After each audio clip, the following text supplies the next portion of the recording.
What's up YouTube? It's your girl Royalty and I'm back again with another tutorial. I'm going to show you how I achieved this look on a 4-week-old fill-in set. Okay, so jumping straight into the video, the first thing I'm going to do is remove the charms, and let me tell y'all, with that Macart glue, it was not budging. I had to actually physically break the charm to get it off. So when I say run and get it, I mean run and get it, because that was after 4 weeks of having those charms on. The first drill bit I'm using is a tornado bit that I got off of Amazon. I believe that this is a Pana drill bit. I'll be sure to leave it in the description box to let you know for sure. But yeah, I'm gonna take that, and I have it at about 9,000 RPMs. And at this point, I'm not too focused on removing the acrylic. The main thing that I want to do is get rid of any lifting that could have happened, which y'all can see there was no lifting, period. But if at this moment you have any lifting, you have to be sure to remove it, because when you apply new acrylic over it, if it was lifting, water will get trapped underneath the nail, and we don't want to expose our client to more fungal infections or anything of that sort. So yeah, and then when I'm using this drill bit, because it is going so fast, I do not apply any pressure. I am lightly going over the nail, and I will go over a few times, not too much, just simply to remove the gel polish and nail art that was on from the previous set. You guys, in between each of these steps, make sure you are dusting off your nails. You want to be able to see and use proper judgment before moving to the next step. Okay, so moving on, I am just going to take my cuticle pusher and I'm going to gently remove all the dead cuticle skin off of her nail plate. I am not going to use any excess force. It is completely unnecessary at this stage. I also wanted to leave this in real time so that you can see how smooth and precise I'm moving. I'm not rushing this step at all.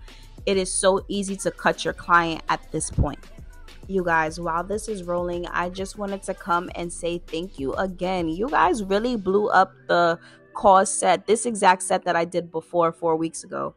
You blew up that video so much, and it genuinely made me happy, because I am in love with doing my vlogging content, but I love doing my nail content. So the fact that y'all like vibing with it and enjoying it made me super excited. Okay, so now I am taking my ball bit and I am going around the cuticle again to just remove any of that dead skin, and it also lifts up the dead cuticle, which this is very debatable, but I do not believe in cutting it all off. I believe that the cuticle is there for a reason. So I don't really go in depth and do like the Russian manicures or anything like that. I just clean it up. So you are going to see me use my cuticle nipper, but that's only to remove when I think it's like excess amount of skin on it. But I always still leave just a little bit, because I feel like, again, it's there for a reason.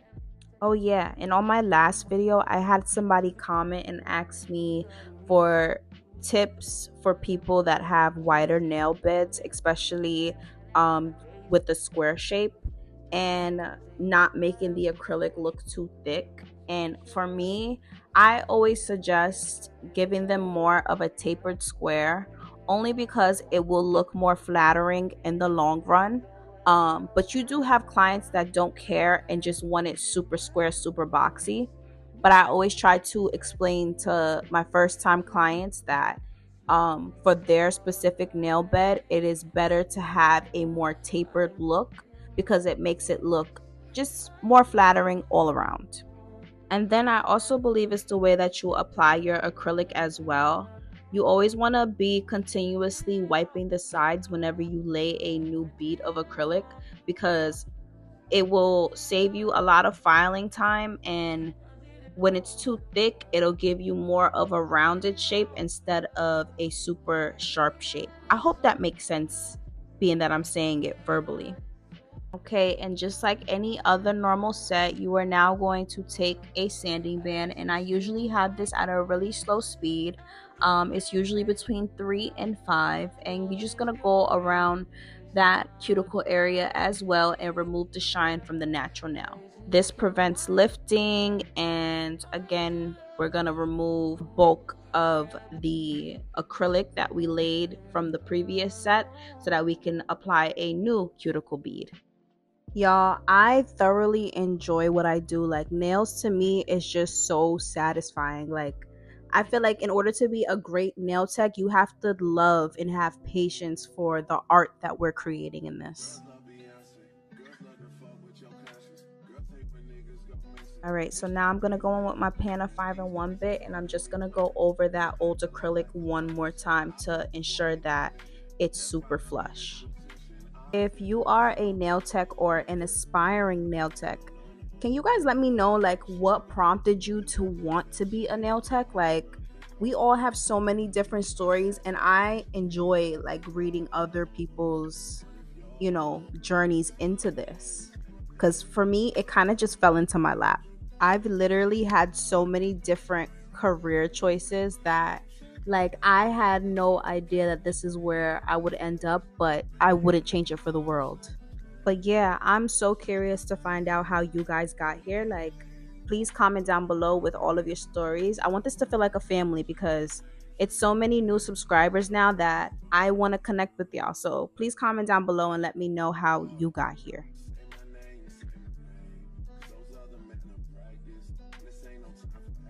And now I am taking my young nail swipe and I'm just going to remove all of that dust.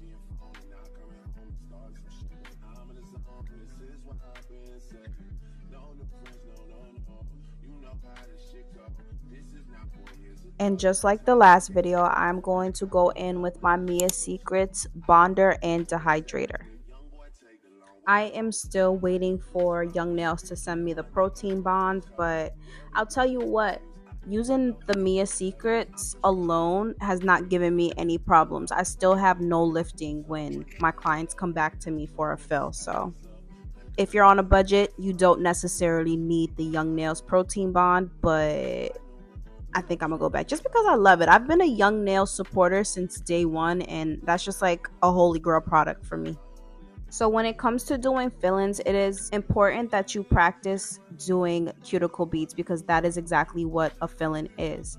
When I'm putting my cuticle bead down, I put it right underneath the cuticle and then I use my brush to push it up into the cuticle. That way I ensure that I am not flooding the cuticle, which in the long run cause lifting and for your nails to pop off prematurely. Also, be sure to be cleaning around the cuticle as you're going. Use your brush, the tip of your brush, to wipe around the cuticle. That way, again, we ensure that there is no flooding when we are doing our cuticle beads. At this part, I noticed that I filed down a little too much, so it's completely okay. I just applied the bead where I felt like a dent was, and you kind of just brush it backwards to blend it into the cuticle acrylic that you used before, and then wipe it down. The only way you are going to learn is by practice, and when I mean practice, I mean you have to constantly be practicing. Nails is kind of one of those hands-on things that you can, yes, be described or use description to explain what you're doing, but you have to be hands-on and actually feel what you're doing in the movements, and it becomes kind of like muscle memory. So if you're a beginner, please do not feel discouraged. Your work is not going to look like someone who's put 2 years into this. Just keep going, and I promise you, with time you will get better. Moving forward, I am going to go in with my 5-in-1 Pana nail drill bit, and I'm just going to go around the cuticle and lightly around the nail where I feel like it needs to be debulked. But usually with fill-ins, it's literally just a cuticle cleanup at this point with this nail drill bit. I feel like I've been chatting this whole time. Y'all, if you want to see like the silent watch me work videos, you could also comment that below. But if you find the tips helpful, then I'll definitely keep dropping some dimes as we go. I'm not going to talk during this whole video. I'm going to allow you to watch as we go, but I will drop back in whenever I feel like it's something important that you should know.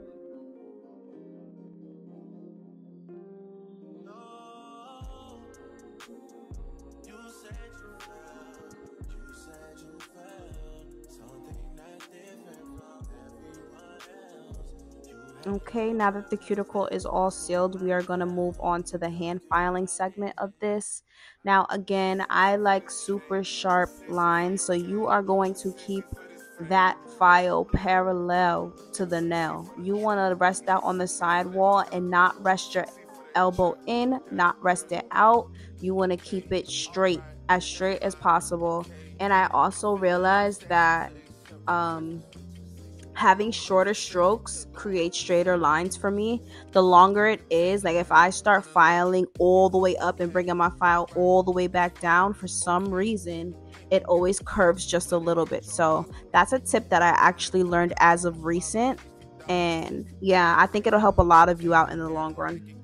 And if you pay attention, I do go slightly under the nail just a little bit, because over time, when the nails wear down from the acrylic, they start to round out. So I don't recommend filing under the nail too much because it'll give it more of a coffin shape.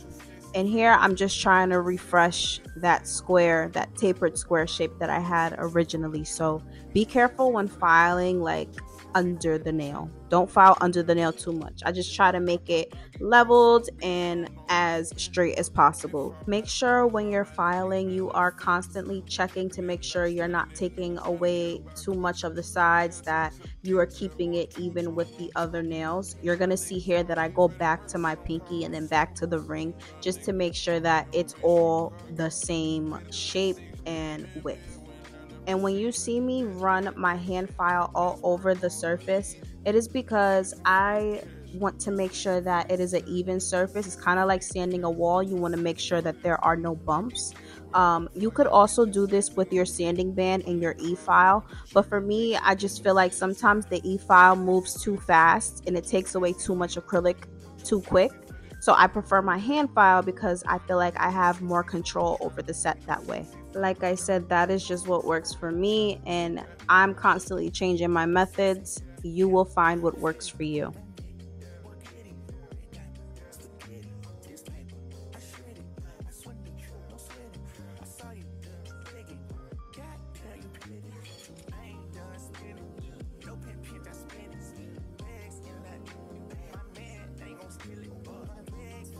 You guys, while I was recording, my camera died, but you're gonna see here I take this nail drill bit and it is extra fine, and I just literally go over the free edge, and this just perfects the shape again to make it more crisp. I put it under and slightly angle it. I left it in real time because I literally didn't have any more footage of me doing it to any other fingers. Okay, y'all, so just like the last video, I'm gonna take my D&D matte top coat and I'm gonna put it all over the nails that I am going to do the French design on. I just feel like this helps the gel polish from not bleeding into the cracks and crevices of the nails. And I also, before I did this, I did buff the entire nail out to smoothen it. I just didn't record it. And again, I'm going to stress, do not forget to wipe your sidewalls. After all of these steps, especially any top coat, always wipe your sidewalls to keep that sharp shape. And now I'm going to go in with Dynamic Nail Supply White, and I'm just going to go along the sidewalls. Oh, and the brush I'm using is a 9mm liner brush that I got off of Amazon. It will be in my storefront. It comes with a whole pack of different lengths, and I actually recently switched to using a 15mm while I'm doing French nails, and I find that it is a little bit easier. My French is usually freehand. As you guys saw in the last set, the cause set, I usually freehand it, but I don't know. When I am used to doing something, I like to switch it up just to see if there's another technique that I like. And I think I want to start doing like the A method just because I want to perfect my French line as much as possible. If you guys can comment down below and let me know your method of doing your French line, I would love to hear it. French is something that I struggled with for a long time. Like, French is one of those things that originally we thought were so easy, but I feel like it's one of the most hardest techniques to learn, just because I'm a perfectionist. So if you could relate, Girl, let me know what you do and how you perfected doing French tips. In between each of these steps, you are going to cure for 60 seconds. Every nail, not every nail, in between colors, I always like to cure just to make sure that the work that you perfected doesn't get messed up.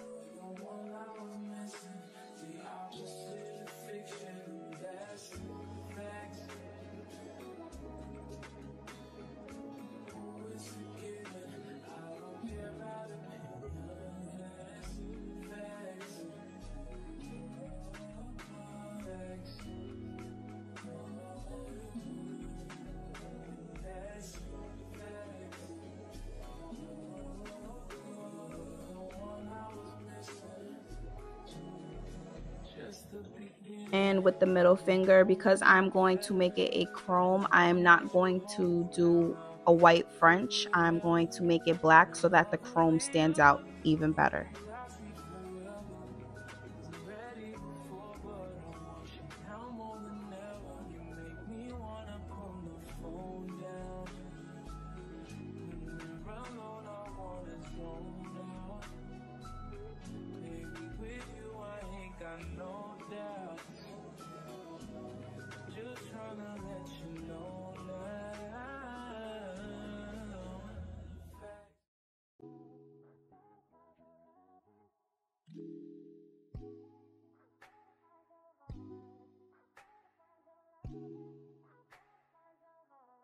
I better find your loving. I better find your heart. I better find your loving.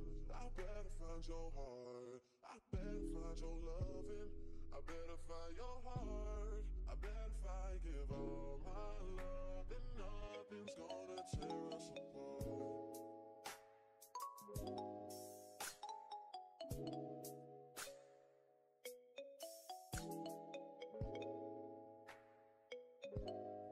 And again, with the other fingers, I'm just going to paint it all black because that's the nails that the chrome is going to go on. And for some reason, I don't know why, but chrome stands out so much better over black. I've tried to do it like over white and it just doesn't give the same effect that a black underlay gives.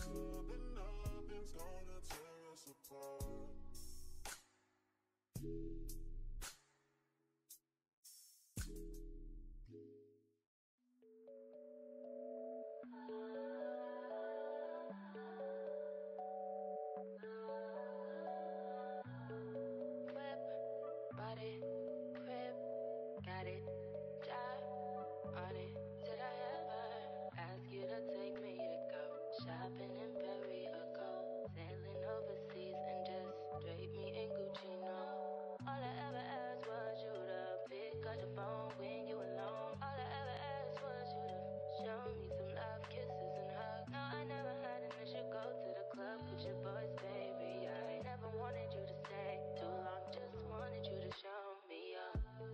So won't you say my name, say my name. If you claim you want me, it ain't no thing. You acting kinda shady. You ain't been calling me baby, boy, you can go stop playing games, playing games. I know you see it in my And here I go back in with my matte D&D top coat and I'm going to put it on both of the white French fingers because I am going to do a chrome line work section and I don't want the chrome to stick to the white. And this is just like a method that works for me. Again, everybody has their own ways of doing things. This is just what works for me and this is what I'm doing.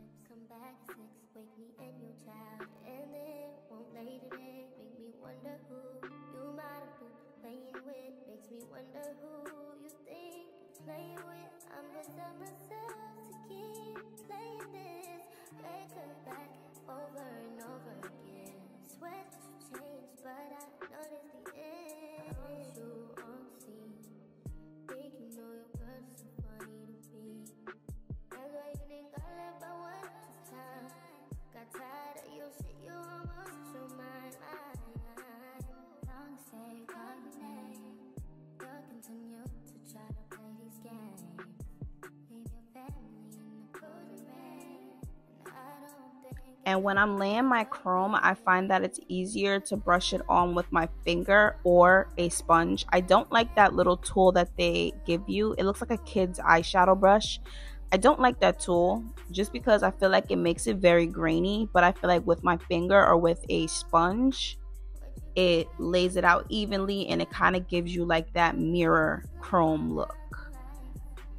And remember, when you're laying your chrome, a little bit goes a long way. So literally just tap it before you put it on your nail. Otherwise, it'll be a waste.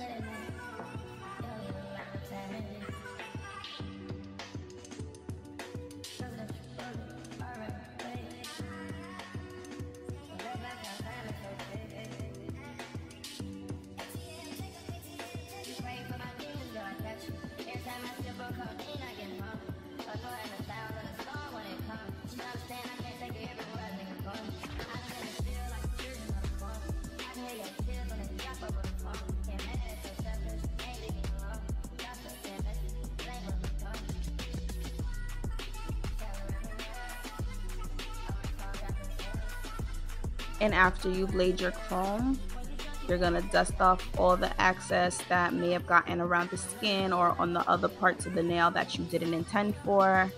And then I'm gonna go back in with my D&D top coat. I lied to you. I'm gonna go back in with my Dynamic Nail Supply top coat. I am not gonna put the top coat on the solid chrome fingers because here we're gonna do the new trend, which is the aura nail. So I am literally just covering up the other nail so that the airbrush design doesn't get on the other fingers.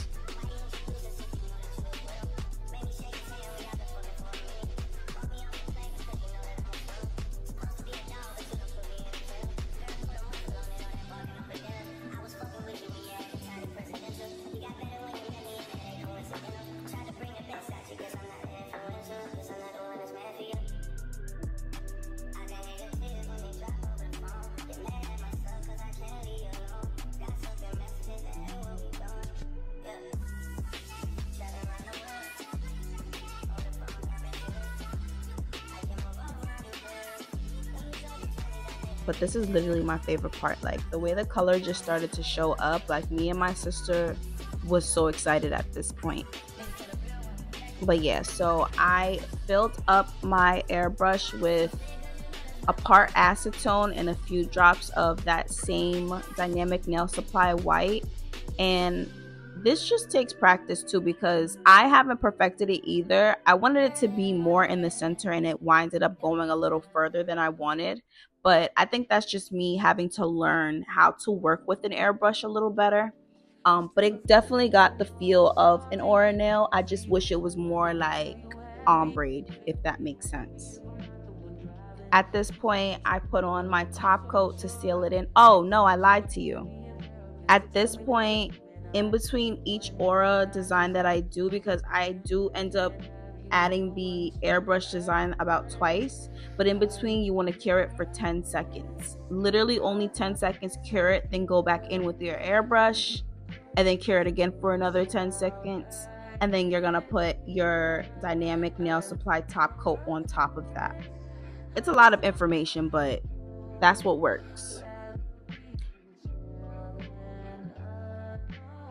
Okay, so moving on, you're going to take your Macart rhinestone glue, and remember, this thing is my holy grail product.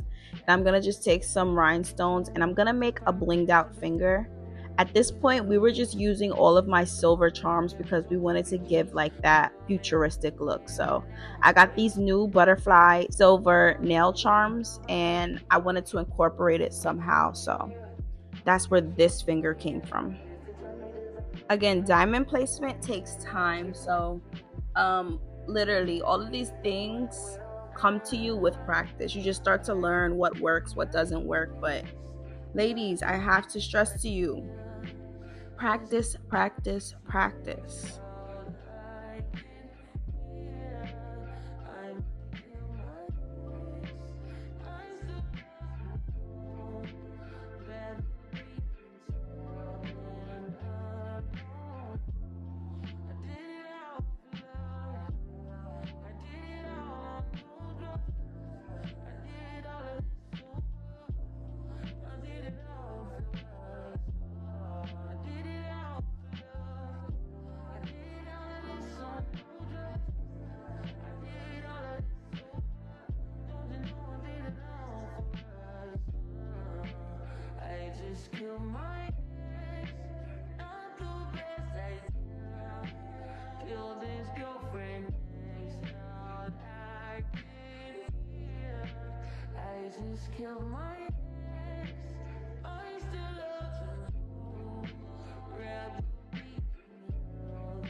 And then here I added my star nail charms. I love it because it has a little dangly piece, and again it just gave us that futuristic feel.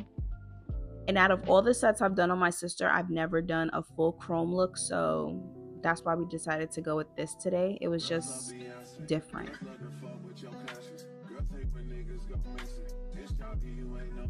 And then I placed the little planet charm on there. So cute. And the thing about this too, with the Macart glue, it's super slippery. So you're gonna see me going with my finger, and I kind of just play with it and adjust it until it's at the point where I like. And it will keep sliding until it's cured. I usually like to use my little flash cure, but I ran out of batteries and I couldn't use that. So my sister kind of had to like hold her hand real stiff and not move at all before putting it in the light.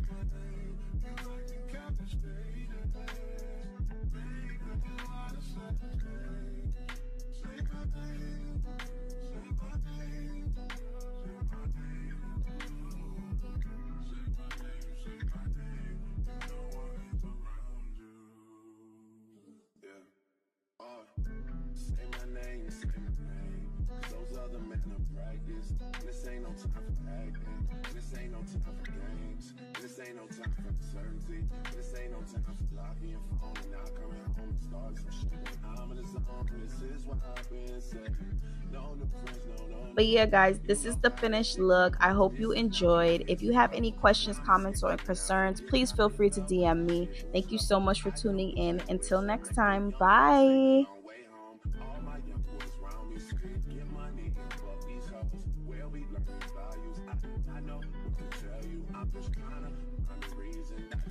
Cause I